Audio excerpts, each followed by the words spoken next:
অনেকদিন থেকেই আমার একটা পাহাড় কেনার শখ, কিন্তু পাহাড় কে বিক্রি করে তা জানি না।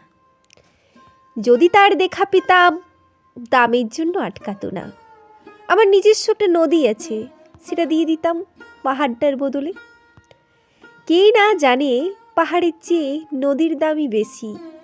পাহাড় স্থানু, নদী বহমান। তবু আমি নদীর বদলে পাহাড়টাই কিনতাম, কারণ আমি ঠকতে চাই। নদীটাও অবশ্য কিনেছিলাম একটা দ্বীপের বদলে। ছেলেবেলায় আমার বেশ ছোট্ট খাট্ট ছিমছাম একটা দ্বীপ ছিল, সেখানে অসংখ্য প্রজাপতি। শৈশবে দ্বীপটি ছিল আমার বড় প্রিয়। আমার যৌবনে দ্বীপটি আমার কাছে মাপে ছোটও লাগলো।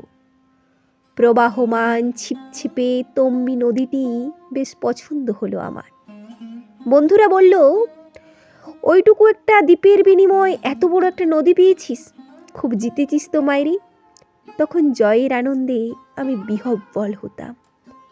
তখন সত্যিই আমি ভালোবাসতাম নদীটাকে। নদী আমার অনেক প্রশ্নের উত্তর দিত। যেমন বলতো, আজ সন্ধেবেলায় বৃষ্টি হবে কিনা। সে বলতো, আজ এখানে দক্ষিণ গরম হাওয়া, শুধু একটা ছোট্ট দ্বীপে বৃষ্টি। সে কি প্রবল বৃষ্টি, যেন একটা উৎসব।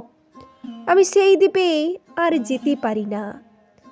সে জানতো, সবাই জানে, শৈশবে আর ফেরা যায় না।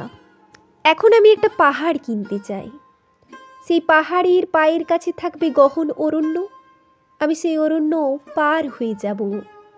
তারপর শুধু রুক্ষ কঠিন পাহাড়, একেবারে চূড়ার মাথার খুব কাছে আকাশ, নিচে বিপুলা পৃথিবী, চরাচরে তীব্র নির্জনতা।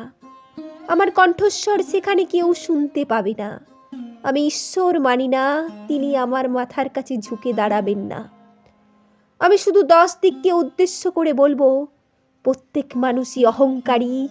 এখানে আমি একা, এখানে আমার কোনো অহংকার নেই। এখানে জয়ী হবার বদলে ক্ষমা চাইতেই ভালো লাগে। হে 10 দিক, আমি কোনো দোষ করিনি, আমাকে ক্ষমা করো।